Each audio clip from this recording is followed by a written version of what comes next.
Kamusta mga kaagimat? Welcome back sa aking channel. Sa video natin ngayon ay ating pag-uusapan ang tungkol sa mutya ng tisa o kanistil naman ang katawagan ng iba na naging bato ang kanyang aura mga kaagimat. At taglay nitong bertud at kung may para saan ito may mabisang gamit. Paki-like and subscribe lamang po mga kaagimat kung sakaling nagustuhan nyo ang mga ganitong sahing video. Maraming salamat po mga kaagimat. Tisa nga tanom ang tawag namin na mga babaylan unom sa salitang karaya mga kaagimat. Sa iba matawag ito na kanistel o yellow sa puti o prutas na itlog. Ang halaman na ito ay may kulay na gininto ang dilaw na bunga at hugis puso at kadalasan may matulis na tuktok. At kung hindi pa ito hinog ang bunga ay nagkulay berde ang balat mga kaagimat. Matamis ang prutas na ito at may maraming mga benepisyong tulong sa ating katawan at kalusugan. Bago natin pag-uusapan ang taglay na bertud ng mutya ng tisa mga kaagimat, ay i-share ko muna ang mga mahalagang benepisyo ng prutas na ito. Tulad ng karamihan sa iba pang prutas, mayaman din ang tisa o kanistel sa malawak na hanay ng mga nutrients. Kabilang ang maraming mahalagang bitamina, mineral at antioxidant. Ang mga nutrients na ito ay nakakatulong sa iba't ibang benepisyo sa kalusugan na inaalok ng prutas na ito mga kaagimat. Ang tisa ay mabuti sa puso. Kung nakakaranas ka ng mga sintomas ng mataas na presyon ng dugo, nangangahulugan ito na may mali sa iyong puso. Ang pagkonsumo ng prutas tisa ay nakakatulong sa iyo upang i-regulate ang presyon ng dugo at kasabay nito ay nagtataguyod na malusog na puso. Dahil ang tisa na prutas ay puno ng ilang mineral, lalo na ang potassium, upang maiwasan ang pinakamasamang epekto ng sodium sa inyong daloy ng dugo sa inyong puso. Ikalawa ay pinapababa ng prutas tisa ang panganib ng diabetes mga kaagimat.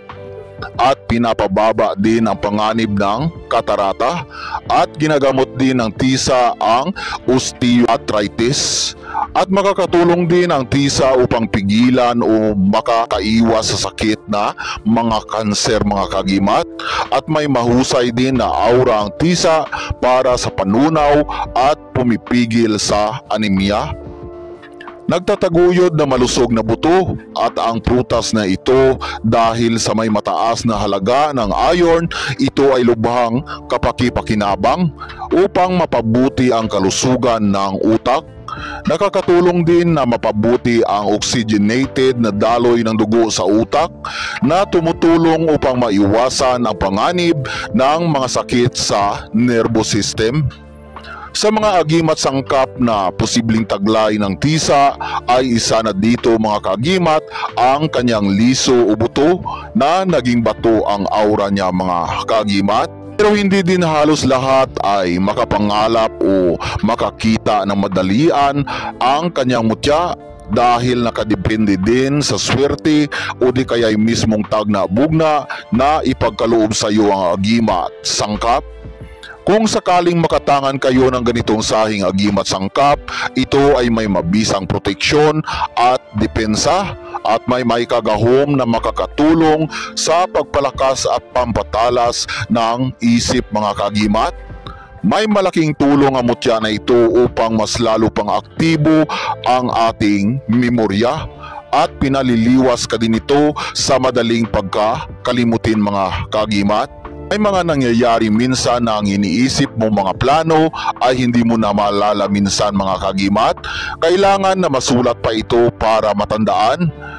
Ang ganyang mga signos ay nagpapahiwatig na may mga maikang itom na sumasalabay, sumasagi o kumukontra sa ating isip dahil sa aura ng mga tagasulay o demonyo na hadlangan ang bawat plano ng isang aura na sakop ng putian upang hindi sila magtagumpay. At tinatawag namin na mga babaylan unom na pangupang sang plano o kung sablag mga kagimat. Kaya kung tangan o alaga mo ang sangkap-agimat na ito, mutya ng tisa, ito'y makakatulong na palakasin at ipaaktibo ang isip at harangan ang mga pagsulay o masamang plano ng mga demonyo o mga ituman na mahika negra. Ang sangkap-agimat na ito ay may malaking tulong sa ating kalusugan at katawan. Habang taglay mo ang agimat mutya ay automatic itong tutulong sa ating katawan at kalusugan na mapalayo o ipaliwas sa mga kritikal na mga sakit o mga dapong sakit tulad ng mga virus mga kagimat.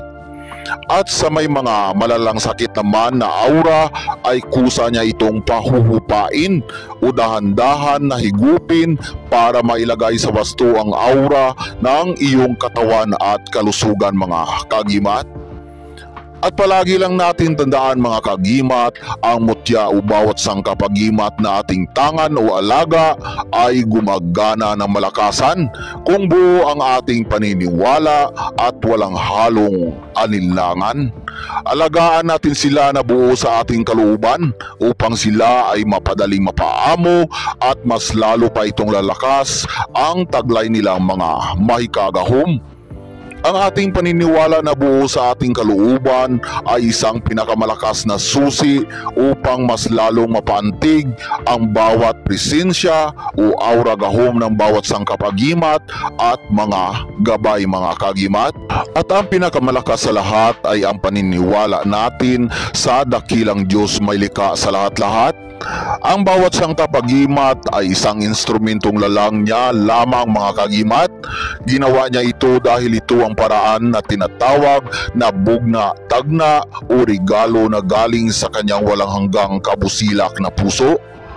Ito ay kanyang plano at kanyang bugna o regalo dahil palagi mo siyang tinatawag at hindi mo siya kinalimutan sa lahat-lahat na bagay. At palagi din natin tandaan mga kagimat na kung anuman narating natin na tagumpay sa bawat pagsubok na ating hinaharap ay huwag tayong mag-iba ng landas para mas lalo pa tayong kahabagan at ibuhos ang swerteng bugna.